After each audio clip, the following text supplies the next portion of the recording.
Bueno, buenos días a todos y a todas las presentes y los presentes. En el día de hoy lo que vamos a ver y repasar son las enfermedades gastrointestinales. En la primera parte de esta clase lo que vamos a ver es cuál es el concepto fundamental del diagnóstico diferencial y de los diferentes métodos de diagnóstico, y en la segunda parte, que será cargada posteriormente, repasaremos los conceptos generales de aquellas patologías más importantes relacionadas con las enfermedades gastrointestinales. Bien, para eso lo que tenemos que comprender es que tenemos diferentes tipos de trastornos gastrointestinales, que incluyen patologías en lo que es el esófago, el estómago, el intestino delgado y el intestino grueso. Dentro de ellas se encuentran la esofagitis, las varices esofágicas, la gastritis, que puede ser aguda o crónica, la presencia de diferentes tumores, tanto en esófago, en estómago, como en el colon o en el recto, que ya vimos en la clase de neoplasia cuál era su origen. La presencia de úlceras, de enterocolitis, de patologías como la celiaquía o la enfermedad de Crohn, y también la presencia de obstrucciones intestinales. Todas patologías muy variadas que afectan, como dijimos anteriormente, a lo que es el esófago, el estómago, el intestino delgado o el intestino grueso. Es importante entender que todo este tipo de patologías, de trastornos gastrointestinales, tienen una sintomatología semejante, es decir, tienen unas características de sintomatología que son muy parecidas entre ellas, y que es por eso que debemos apelar al concepto de diagnóstico diferencial para poder llegar a un diagnóstico definitivo y saber de qué tipo de patología estamos hablando. Cuando hablamos de sintomatología, están presentes toda esta lista de síntomas que debemos repasar y saber bien de qué estamos hablando cuando hablamos de cada una. La disfagia es un término técnico que se utiliza para describir el síntoma consistente en la dificultad para la deglución, es decir, todo aquel problema que sea para tragar. Luego tenemos la presencia de pirosis. La pirosis es una sensación de dolor o de quemazón en el esófago, generalmente debajo de lo que es el esternón, que puede ser causada, entre otras cosas, por lo que es la regurgitación del ácido gástrico proveniente del estómago. Luego, otra sintomatología muy importante es la presencia de hematemesis, ¿sí? La hematemesis es el vómito de sangre fresca, que no ha sido digerida y generalmente es abundante. En este caso puede ser provocada por varias cosas, pero una de ellas es la distensión del estómago, o por una hemorragia que haya en el estómago. Pero es importante recalcar que es eso, que es el vómito de sangre fresca. Ahora vamos a ver otra sintomatología que ya no habla de sangre fresca, sino que habla de sangre digerida. Bien, cuando hablamos de náusea y vómito, por ahí es un concepto un poco más conocido, ¿sí? La náusea es aquella sensación de tener ganas de vomitar, es decir, que es una sensación que indica la proximidad del vómito.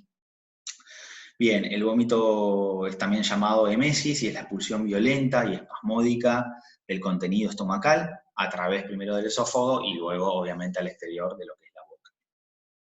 Otro concepto muy importante que debemos tener en cuenta de sintomatología para patologías gastrointestinales es la melena, y la melena son deposiciones negras viscosas y malolientes, producto de la presencia de sangre digerida, proveniente de la parte superior del tubo digestivo. Entiéndase por esto el esófago, el estómago o la primera parte del duodeno. Como verán, acá el concepto cambia con respecto a la hematemesis, donde había vómitos con sangre fresca.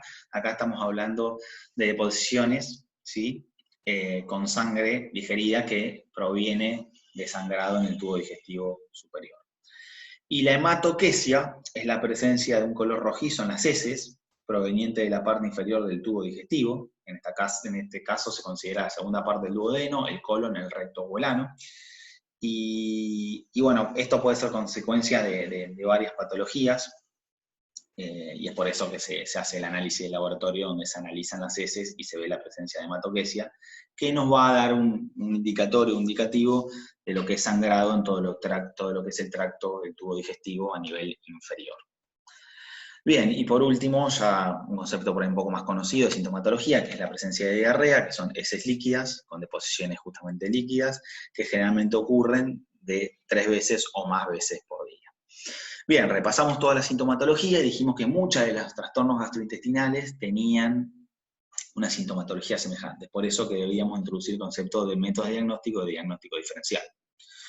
Bien, en este caso lo que hace el profesional de la salud es hacer un examen médico y una anamnesis, ¿sí? En la anamnesis el paciente reporta su sintomatología, y junto con ese examen físico surge el concepto de diagnóstico diferencial, que es un procedimiento por el cual el profesional de salud identifica una serie de determinadas enfermedades, es decir, una lista de diferentes patologías que comparten de alguna manera un cuadro clínico semejante al que el paciente padece o reporta. En ese caso, en la práctica, lo que vamos a realizar entonces es una lista de patologías, que obviamente puede ir de 2 a el número infinito de patologías que concuerden con la clínica que está reportando el paciente, y con esa lista, que la vemos aquí a la izquierda, vamos a realizar con esa lista potencial, que es el diagnóstico diferencial, vamos a realizar un examen complementario, que puede ser uno o puede ser varios en etapas, y de esa manera ir descartando diferentes patologías de la lista original hasta llegar al diagnóstico definitivo, que es la que nos va a dar el diagnóstico final y nos va a decir qué patología era realmente la que estaba cursando ese paciente. Entonces tenemos una lista inicial donde incluimos una serie de patologías, como le dije, pueden ser 2, pueden ser 3, pueden ser 8, pueden ser 100 patologías, dependiendo de qué tipo de enfermedad estemos hablando. ¿Sí? Generalmente se hablan de 2 a 16 patologías que se incluyen, pero eso es variable dependiendo de qué tipo de enfermedad estemos hablando, y luego haciendo exámenes complementarios vamos a ir de alguna manera eliminando diferentes patologías de esa lista para quedarnos con el diagnóstico definitivo y saber realmente cuál era la patología que cursaba este paciente. Bien, para que quede claro este diagrama de flujo, este diagnóstico diferencial puede arrancar con una lista que tenga muchas patologías, en un inicio, en este caso 4, que comparten esa sintomatología clínica. Acá lo que hago es un examen complementario, que lo que hace es descartarme 2 de esas patologías, y esta lista ya me queda solamente con 2 patologías adentro, y luego hago un examen complementario 2, que me termina de definir y dar el diagnóstico definitivo, y de confirmarme que la patología que estaba en la lista como número 2 es la patología que tenía el paciente. Es decir, realicé un diagnóstico diferencial al principio, coloqué la lista con estas 4 patologías que van de acuerdo con la clínica que reportó el paciente, y luego con 2 exámenes complementarios diferentes llegué al diagnóstico definitivo y a conocer a ciencia cierta que la patología que usaba el paciente era la 2 y no toda la lista que en un principio habíamos propuesto. Es importante entender que esto puede surgir de diferentes exámenes que nosotros estudiemos y pidamos, luego de hacer la anamnesis y el examen físico, o también pueden ser cosas que reporte el paciente luego de la primera consulta. En muchos casos, el paciente luego de la primera consulta, a unos pocos días, mientras nosotros enviamos a hacer ese examen complementario, reporta la aparición de otro síntoma que hace que, por ejemplo, la patología 3 y 4 puedan desaparecer de esa lista porque no comparten esa sintomatología como si la 1 y la 2. ¿Sí? Tengamos en cuenta esa situación. Generalmente eso se dilucida con un examen, pero puede aparecer una nueva sintomatología con el correr de los días que ese paciente nos reporte y que nos ayude a seguir descartando posibles patologías de esta lista inicial. Bien, ¿qué hablamos o qué es lo que decimos cuando decimos que hacemos exámenes complementarios o pedimos exámenes complementarios? Bueno, ahí tenemos varios. Para el caso de gastrointestinal, como para otros, son muy importantes los análisis clínicos de laboratorio, que pueden ser análisis de sangre, análisis de orina, análisis de heces, recordemos los conceptos de melena, hematoquesia, y análisis bacteriológicos, ¿sí? Porque en muchos casos podemos pedir tanto en heces como en orina, como en más sangre, podemos pedir diferentes análisis bacteriológicos. En el caso de los trastornos digestivos, bueno, hay una bacteria que es la Helicobacter pylori, que está relacionado con cierto tipo de gastritis y tumores, así que está relacionado en este caso con esa parte.